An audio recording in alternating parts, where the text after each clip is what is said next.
So for a long time, I've looked at the Gospel of Thomas and the so-called scattered words of Jesus, or basically what amounts to all of the isolated sayings of Yeshua that are found among the church fathers and among the early writings of the church and the church historians. Sometimes these words come out of tombs and just random writings that, are scattered here and there throughout history. And there's probably no way to make sense out of these things just on their own. If you took any given isolated saying, it would be somewhat speculative to sort of guess at whether it was valid or not.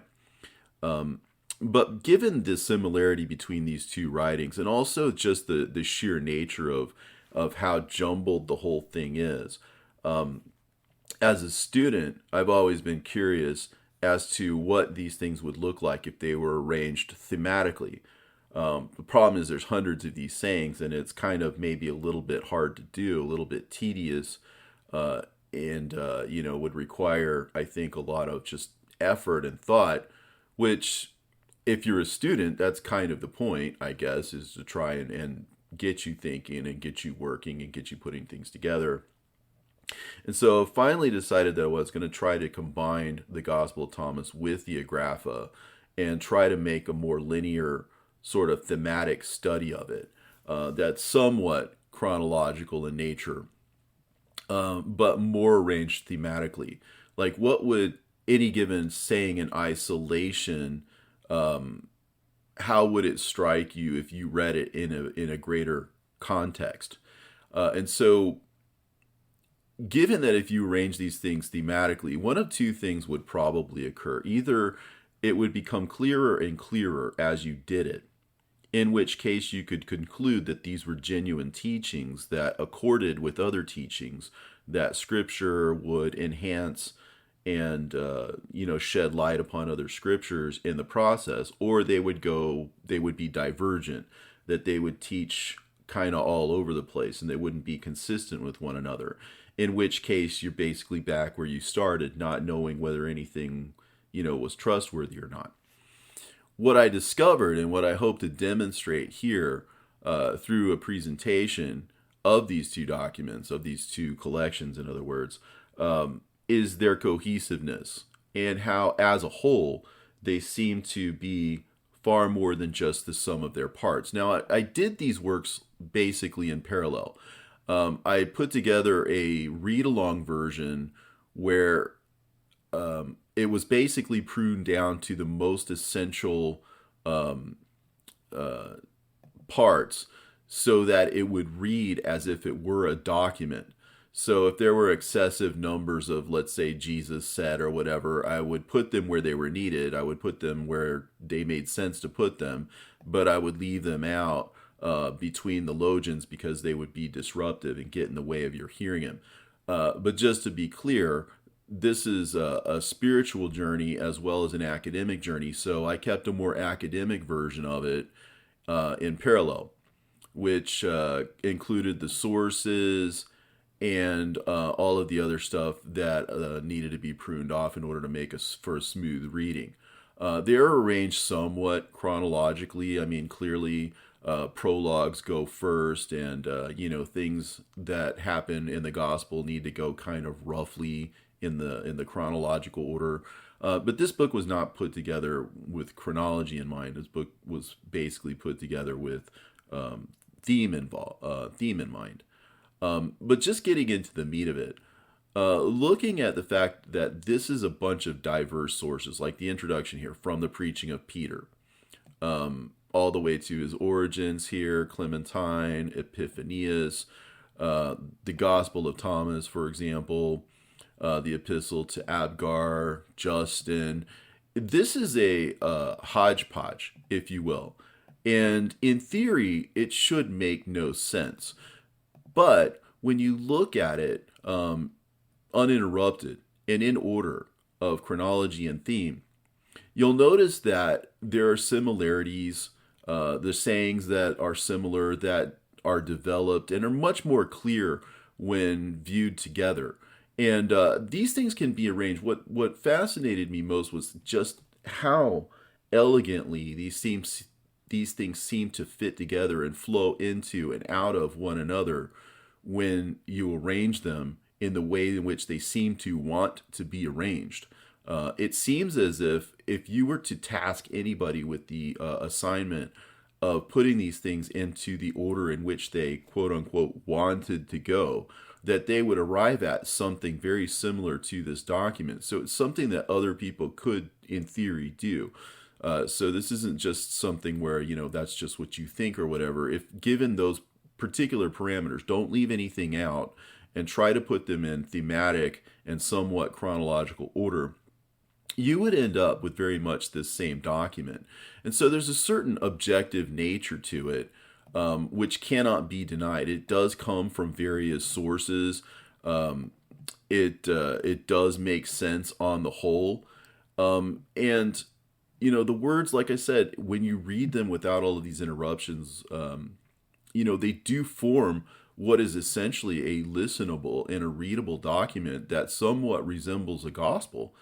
And so I wanted to kind of go over some of the implications of what this would mean, I think, to a spiritual person who was looking for the truth. This is a little bit like gathering up the leftover scattered fragments, if you will, of his teachings and trying to make them into perhaps what you might think of as a loaf or a single volume. And this honestly should not be possible if there was not a spirit of truth behind it. This should not be as cohesive as it is if it were simply chance.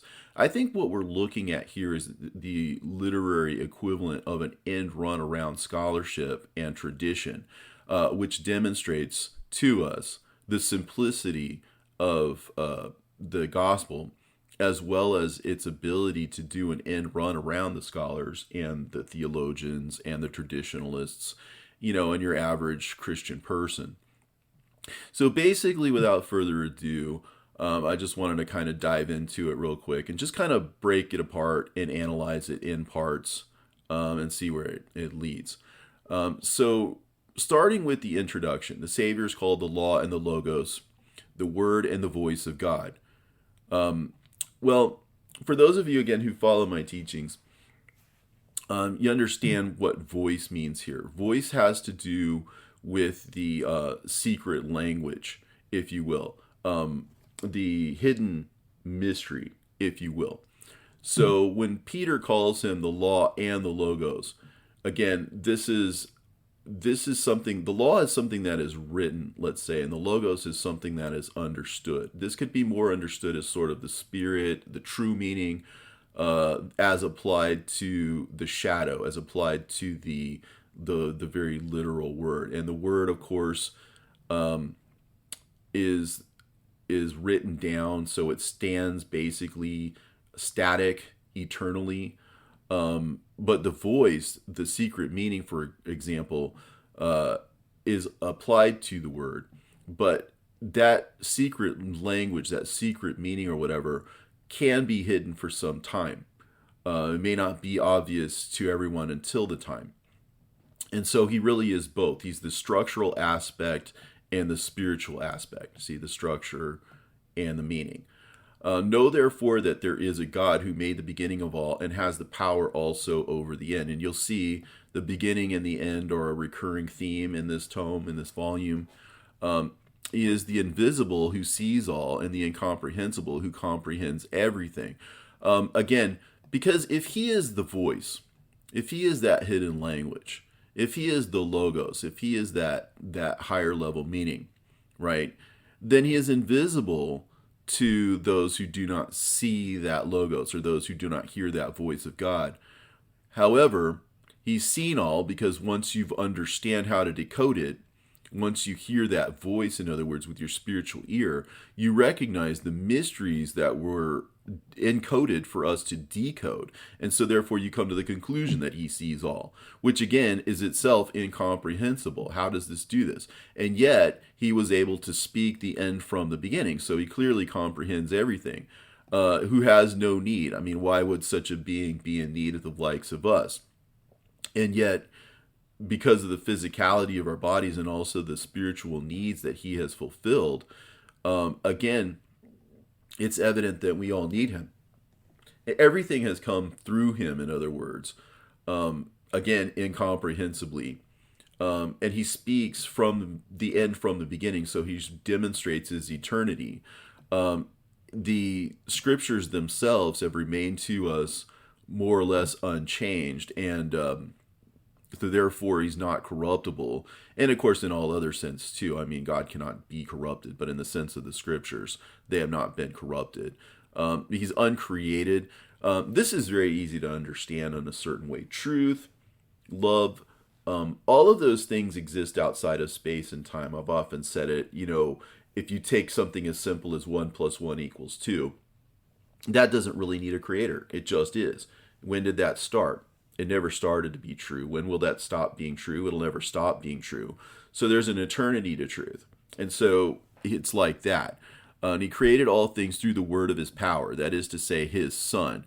Again, because his son represents the literal fulfillment of what he prophesied of in the Old Testament. Again, on the road to Emmaus, he speaks of this. The prophets spoke through him. And so by his actually coming in the flesh and actually taking on death and overcoming it, that is a demonstration, again, of the power, if you will, of his word incarnate, which is his son.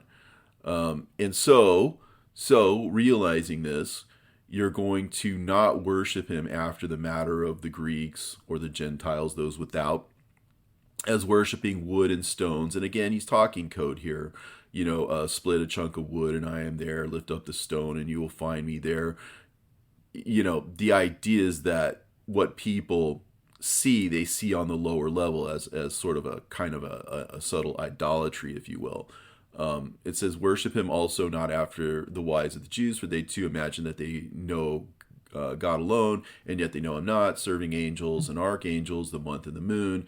And when the moon appears not, they celebrate not the so-called first Sabbath and observe not. So these are kind of particulars, I guess, about the way in which they worship. But again, he's greater than the month, he's greater than the moon, he's greater than any archangel, he's greater than any idol. And the clarity behind his words is what you would look to, that you would know who he was from what he said to you. And so after the introduction, you have the presentation of his person, if you will, his origin.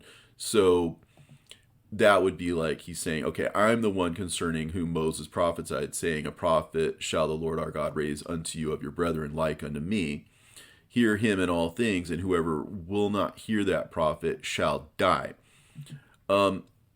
So before you go past this saying, one of the things you have to understand is, what does it mean to be a living, and what does it mean to be dead in the spiritual sense, according to the voice, if you will, of God, according to the secret language, if you will, of God.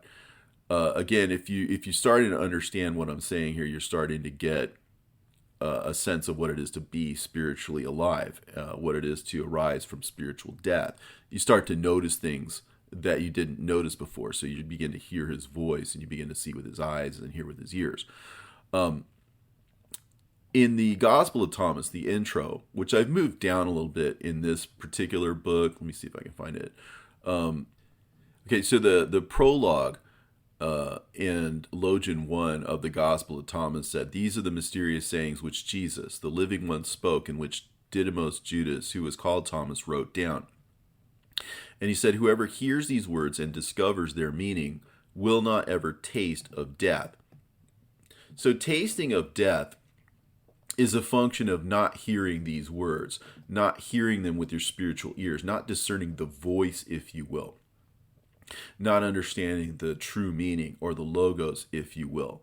So you can hear these words and not discover their meaning. That's a superficial hearing. That's hearing with the ears of the flesh. When you actually do hear the words in the spiritual sense, in other words, then you don't taste of death. So death, again, is a function of not understanding these words. And so when you take and apply it to hear him in all things, and whosoever will not hear that prophet shall die, then you understand that he's talking about a spiritual death. And that's corroborated by, again, Yeshua when he's on the road to Emmaus. The people, their eyes were being held so as not to see him again physically, but they could understand him spiritually because he was the one who spoke in the prophets, right? He was the one, all the Psalms and everything was written about him, right? So again, that validates this statement. The one who speaketh in the prophets, behold, I am here. And a woman from the crowd said to him, blessed are the womb which bore you and the breast which nurtured you. Which this is a statement which is based on physicality. She's talking about a literal womb, right? And literal breasts and him being literally born. And so she's thinking on a physical level. But he corrects her and he says, blessed are those who have heard the word of the Father and have truly kept it. For there will be days when you will say, blessed are the womb which have not conceived and the breasts which have not given milk. So there's a literal womb and there is a spiritual womb. There are literal breasts, of course, and there are spiritual, if you will, breasts, to be contrasted with the physical ones. So this is what he's saying. Those of you who hear the word of the Father, again, whoever comes to understand these words will not taste of death. So in other words, once you've transcended the spiritual death, if you will, the death of the physicality of the body, because again, the body that you're born in is going to die. You will leave this body at some point. So it's stuck in this world. It's stuck in this reality. But your spirit doesn't have to be. Once your spirit has transcended the physical world, then you're free to hear spiritually the spiritual word, of course, of the spiritual Father, and truly keep it. And so the womb which has not conceived, that is to say the spiritual womb, and the breasts which have not nursed, which is to say the spiritual, if you will, breasts. Again, this is spoken of also in the Odes of Solomon. This is all metaphorical speech, of course.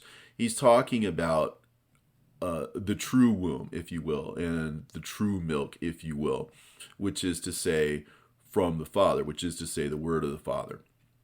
Whoever heareth me and obeyeth my words, the same heareth the one who sent me. Again, because he speaks in the same manner. Again, the Father speaks in this hidden language. This is why on the road to Emmaus, he spoke of how the Psalms and the prophets and all that spoke in him, right? As if to say, these things were encoded in order to be decoded, if you will, through his doings and through his teachings and through who he was. So if they hear that, they hear the one who sent him, right? And so he's asking for the same thing. In a similar way, the words that he says, in his words, my words, right? If you hear them and you obey them, right, then you hear the Father who sent him, because you understand that the Father sent him in order to speak the words that we are supposed to hear and to give the commandments that we were supposed to obey, and to understand them in due time by coming to hear the word of the Father, right? And so the one saying, if you will, contributes to the next, and again contributes to the next. It says, it is written concerning me, blessed are they that see me and believe. And 3 times blessed are they that have not seen me and believe. Now, why 3 times? It's very interesting, because if there are 3 revelations, that is to say, the dispensation given to the Jews, and there's also a dispensation given to the Christians, right? Because the dispensation that was given to the Jews was to point to the coming of the Son, to the Messiah, whom they rejected. And so rather than accepting that truth, right, Yeshua had to then speak of a further revelation, a third revelation. He says that the Comforter will come to you and lead you into all truth. So that's a revelation. that Elijah has come, in other words, to speak about him, but he also will come again to speak about him again. And he says of him that he will set all things right. So, in other words, they're already wrong. And so, one of the ways in which you can flesh that out, by the way, is to just sort of silently understand that when John the Baptist, who was basically the first Elijah, according to this analogy, who came before, whom they did, whom they killed, did as they pleased to, the way in which he spoke, he said things like, "It's time to make the ways straight. That the high hills, the mountains will be made low, and the valleys will be made high." In other words, the high places or whatever will be humbled, and those who are in the low places will be exalted, and everything will be plain, and everything is, how shall I say, made straight. In a way, just the simple ordering of God's words in a logical arrangement is making these ways straight.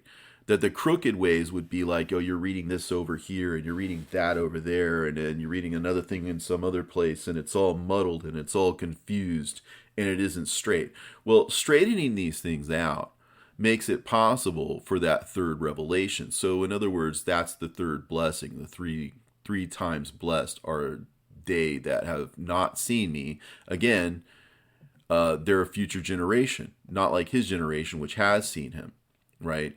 But they have not seen him, and yet they have believed, and therefore they receive that third revelation. And it says here, "Blessed art thou who, although thou hast not seen me, believest in me, for it is written of me, those who see me will not believe in me, and those who see me not will believe in me." Right? Because, again, those who saw him, those at his time, remember, they crucified him. They literally were capable of that. And it blows my mind that somebody who saw somebody raise somebody from the dead, just because they didn't get what they wanted out of that person, they would have the heart to do that to him. And yet people, you see that all the time in the modern world. There are people out there who believe in their cause so much that they become absolutely insensible to truth or to anything objective, and they become consumed by their passions and their anger and their resentment, and they can turn against good people. They can throw good people under the bus. People are capable of this in the modern world, so it's clear that they were capable of that in his day and age. But those who did not see him, those who were not there physically, right, will come to believe in him. And I think it's largely due to the fact that when his voice is heard, when the angel speaks with a loud voice, in other words, and the voice is heard throughout the land, in other words, the secret language is universally understood, then that will reach a tipping point, and the people will come to understand. And he says, "When you see the one who was not born of woman, prostrate yourselves on your faces and worship him. That one is your father." Again, the idea that Yeshua was born of Mary, and he was born of woman in the flesh, and that he was also circumcised on the 8th day in the flesh, and his name was called Jesus, or Yeshua, at his circumcision, according to prophecy. Okay, that is borne out in the New Testament on the level of the flesh, that all of these things happen. However, he contrasts himself, his mother, his physical mother, with his spiritual mother, where he says that my mother gave me, and there's a lacuna, but it's something along the lines of death, because he says his true mother gave him life. So if it's his true mother, then what is his fleshly mother? His fleshly mother is correspondingly just a human being, but his spiritual mother is the Holy Spirit, and that is his true mother. And it gives him life, would basically, by way of contrast, imply that his physical mother gave him something other than life, and the only thing that fits really that idea is death. And he says, "But you see that one who is not born of woman, prostrate yourselves on your faces and worship him, for that one is your father." Because again, what was born was not just Yeshua, but the Logos. The Logos, in a sense, was born. That he in the flesh was a physical embodiment of the Logos. In the beginning was the Logos. The Logos was with God. The Logos was God. It says here that he is called the law and the Logos, the word and the voice of God. So he's clearly more than just one which is born of woman.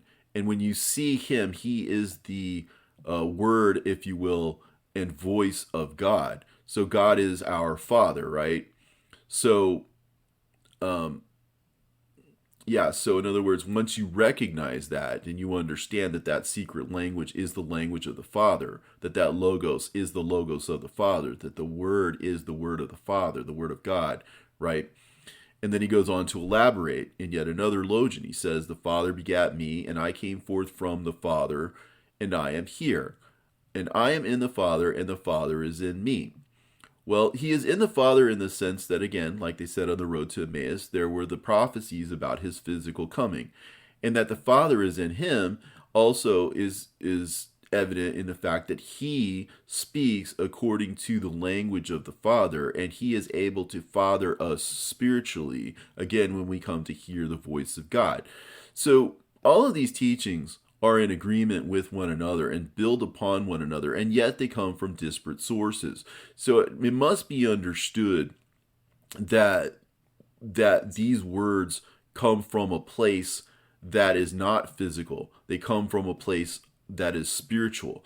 So you see that this arrangement is a spiritual arrangement. So it's not one that is born of physicality, it is one which is born of spirit. So the physical mother, if you will, of these teachings is different from the spiritual, quote unquote, mother of these teachings, which is the Holy Spirit. So it's not the fact that people wrote these down, but that these things were written down at the inspiration of the Spirit is what is implied. And once you recognize it, then you can see what is, quote unquote, the Father. That is to say, what fathers you, what changes you from one form into another, from the physical into the spiritual.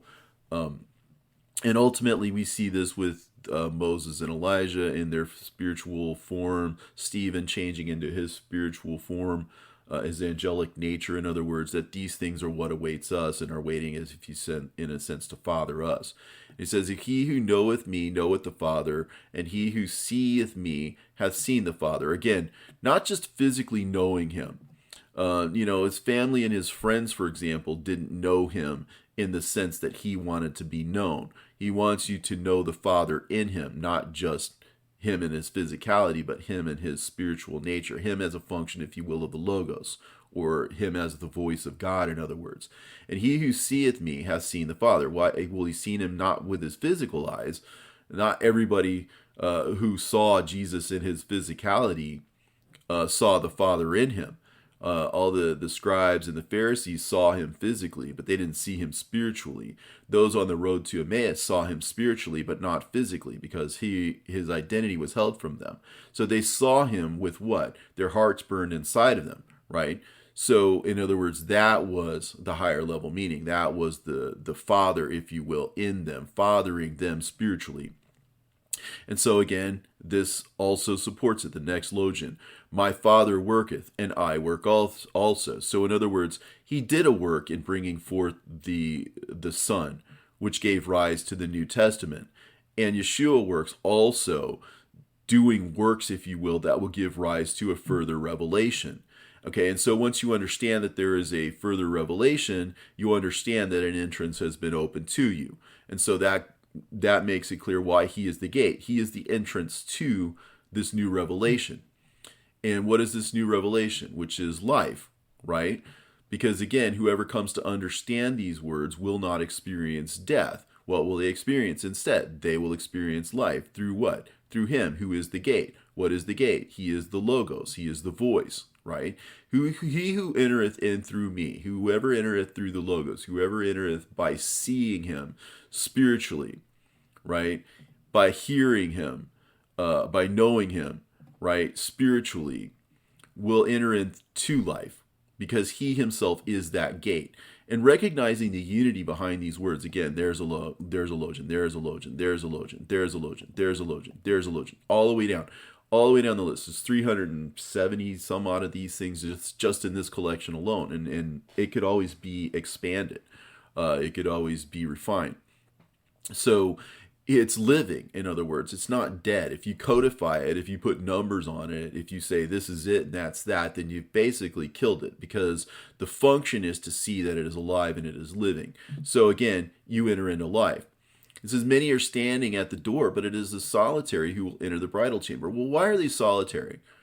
Because they're going against the grain. They're taking the road less traveled, so to speak. All right. They're not saying what the many are saying, right? They're just standing there at the door. But do they go in?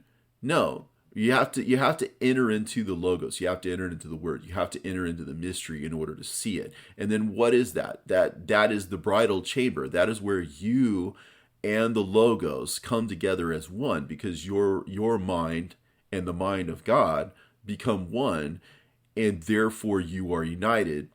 And the lover, if you will, as it speaks of in the Odes of the Odes of Solomon, that the lover has found the beloved. He who seeks will find, and he who knocks will be let in. Let into the gate of life, in other words. Let into the kingdom. Let into the mystery. Let in on the knowledge, right? If you seek it, you have to seek it, right? Because again, what are the many doing? They're standing. They're not doing anything. They're standing there, waiting for, I guess to be pushed into the door, right? But he's leaving it there for you to do. You have to be the active one. You have to be the one seeking. You have to be the one knocking in order to get in. Now, it isn't as though you're alone in this. He's trying to reach you too. He says, if I knock, and if any man openeth for me, we shall enter in for him, I and my Father, and we shall make our home with him. Again, he's leaving this for you. He's essentially knocking at the door of your heart. And by doing so, he's leaving it open for you to open your door for him.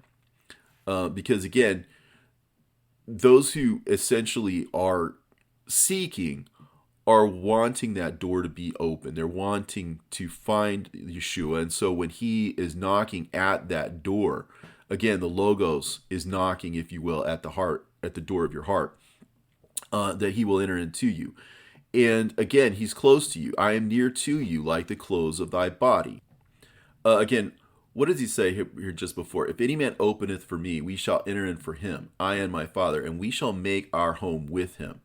But he's closer than that. He's closer than just being a second or a third person in your home.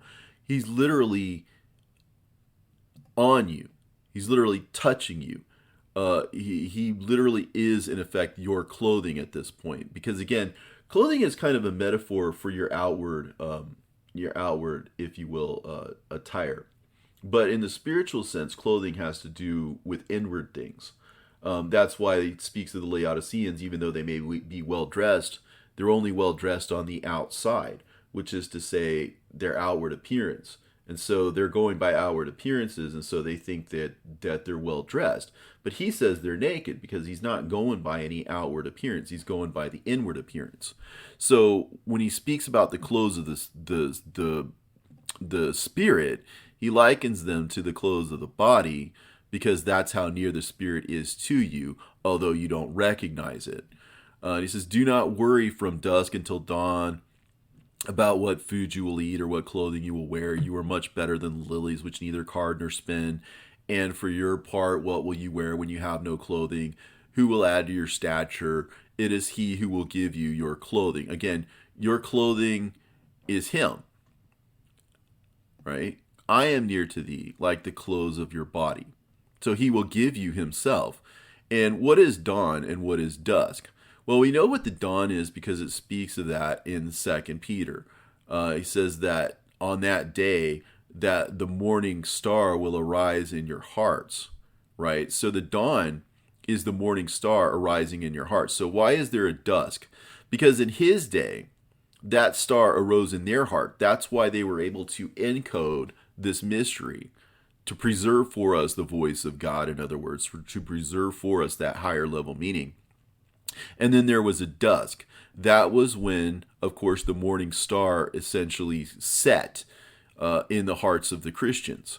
And then so that same dusk, if you will, is basically the time of ignorance. The gospel of truth speaks of this as the time of the fog, that these people were walking around in a fog, which was confusion.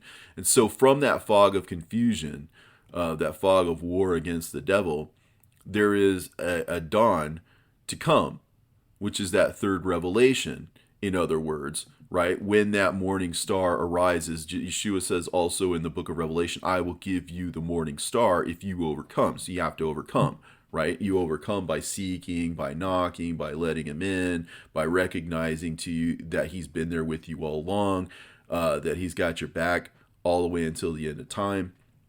What food you will eat. Well, again, if you just insert the word spirit in front of this, what is our spiritual food, right? That's scripture, right? What clothing we will wear. Well, what is our spiritual clothing? Our spiritual clothing is his righteousness, is him, right? He is our spiritual clothing.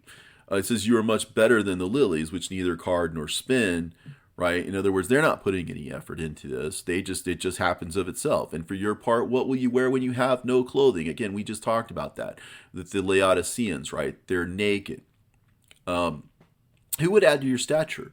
Well, again, by introducing you to these higher level meanings, that's going to awaken something within you. You're going to become spiritually alive. He's going to add to your stature. He's going to give you an actual status, right? By calling your name, that is to say the name of the elect at the end of time, because they have been named. Just as the Son was named by the Father, so also the elect was named by the Father and by the Son. And they will give you your clothing. And again, what is your clothing? I am near to you like the clothes of thy body. It is I, Yeshua, I am. And it says, behold, my bride chamber is ready, right? But blessed is he who has been found in it wearing the shining garment. It is he who receives the crown upon his head. Well, again, what is the bride chamber? We just talked about this. It says the solitary who will enter the bridal chamber, right? Entereth into life, enter into the bridal chamber. See, it's just there by way of parallelism, right? It says, behold, life is awaiting you. In other words, my bride chamber, my unity with you. When you come to be one with the Logos, when you become one with the Word, when you become one with the voice of God, right? Because it's there waiting for you. It is ready, is what he's saying. But blessed is he who has been found in it wearing the shining garment. It is he who receives the crown upon his head. And again, this is further elaborated in James and also the Odes of Solomon about the crown. But blessed is he who has been found in it wearing the shining garment. Again, who has become united with the Logos, who has him, if you will, as their clothing. I have cast fire upon the world, and see, I am guarding it until it blazes. He who is near me is near to the fire, and who is far from me is far from the kingdom. If one is near to me, he will burn. I am the blazing fire. One who is near to me is near to the fire, and one who is far from me is far from life. So, what is the fire? That is the Logos. When he says that my bride chamber is ready, right? He also means that his judgment is ready. You see, what is the readiness, right? He's guarding it until it blazes, right? But if he is that fire, right, then he is also the kingdom. He is also life, right? So understanding these things together, the keys just sort of open things up for you. Just understanding one thing in light of another, Any of these things seen in isolation might seem confusing. But, looking at these things in terms of an arrangement, in terms of sequence, and again, they seem to want to be read in this order. Why is that? Because again, he is ready to judge the world. This is something that should have been seen. This is something that people should have recognized, right? A long, long time ago. It shouldn't have taken the likes of just some individual somewhere to do this. The scholars should have done this. The theologians should have done this, right? But again, as we find out later, they're merchants and they don't enter into the places of the Father. So in other words, the fire, the life, the kingdom exists for those who are near to him. So not just near in the physical sense, but near in the spiritual sense. Those who are spiritually near to him will burn in the spirit. Remember, did our hearts not burn within us? Right? Burn. The blazing fire, right? Right? He was right there filling their hearts with fire, right? One who is near to me, again, near in the sense that he was burning in their hearts, right? And the one who's far from them, again, do not have life. They do not understand the meaning of these words. They are spiritually dead.